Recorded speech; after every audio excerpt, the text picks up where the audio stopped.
You know how all the best stories begin? Once upon a time, in a time beyond time. Let's imagine a land where the days just drift by, where even the wind seems to walk with slow, measured steps. And in this land, there lived a woman known for her incredible wisdom.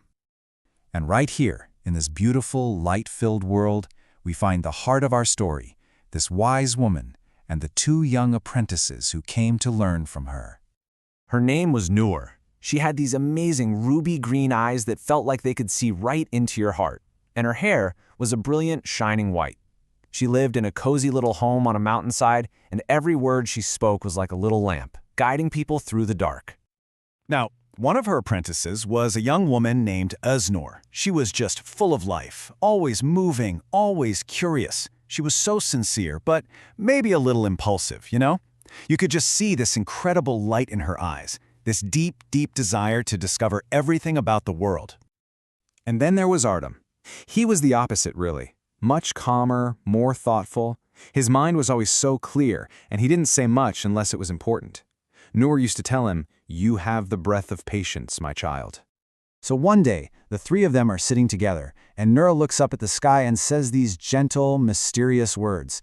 It was like she was planting a seed, hinting that a big adventure was just around the corner for Oznur and Erdem, something that was going to change them forever.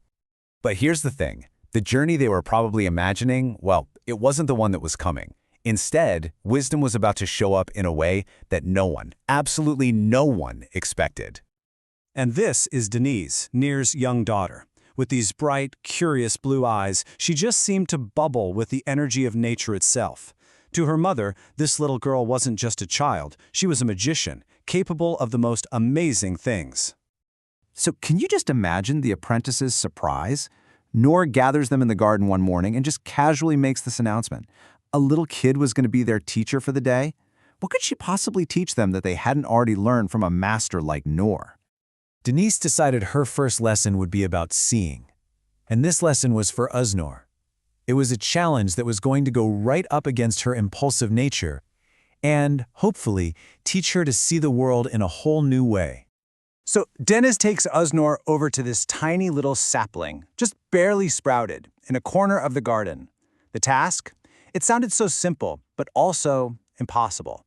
Watch this tiny plant and see it grow. Oznur, of course, protested, but that will take days. At first, Oznur was so frustrated, just tapping her fingers, wanting it to be over. But as she sat there, something shifted. Her impatience started to melt away, and she just watched. She started to notice the little things, the way the sunlight danced on the leaves, how a tiny drop of dew clung to the stem. And in that quiet stillness, she finally understood what Deniz meant. Beauty doesn't just show up for you to see, it reveals itself to your patience. Okay, so next up was Erdem. His lesson wasn't going to be about seeing things with his eyes, but hearing things with his heart. Deniz led him away from the garden to learn about a completely different kind of sound. She brought him to a small stream that was just babbling along. "What do you hear?" she asked him. And Erdem, he listened and said, "Well, I hear the water and the wind in the trees." And that's when Deniz asked this simple but really deep question. "But do you hear yourself?" Erdem didn't really get it at first, hear himself, but he trusted Deniz. He closed his eyes, and as the sounds of the stream and the wind started to fade into the background, all the chaotic thoughts in his head started to settle down too. And then he felt it, his own breath, steady and calm, the beat of his own heart, and right then it clicked. That was what Nur meant by the breath of patience. It wasn't something you get, it was something you listen for, the quiet wisdom that's already inside you.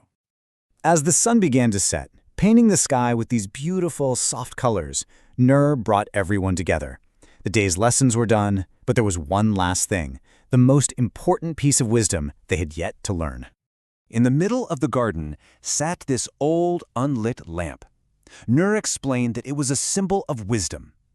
But, she said, looking at all of them, it can never light itself. It needs to get its fire from somewhere else.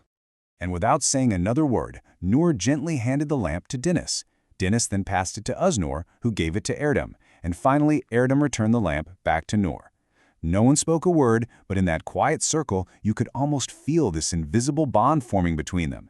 It was like each person was passing a little piece of their own light to the next. And then, as Nur held the lamp, a soft, warm glow sparked to life inside it. No one had lit it with a flame. This was the real lesson of the day. The lamp wasn't lit by a match. It was lit by the connection they had all just shared. As that little glow grew brighter and brighter, lighting up the whole garden, Ner smiled. "This," she said, "is how wisdom truly burns. It isn't something one person just has all by themselves. It's a shared light, one that only appears when we learn from each other and connect with each other." So, Oznur learned patience, Erdem learned to listen to his inner voice, and all of them learned that a teacher can be anyone, even a small child. Their journey was really just beginning, and it leaves us with a little question to think about in our own lives, doesn't it?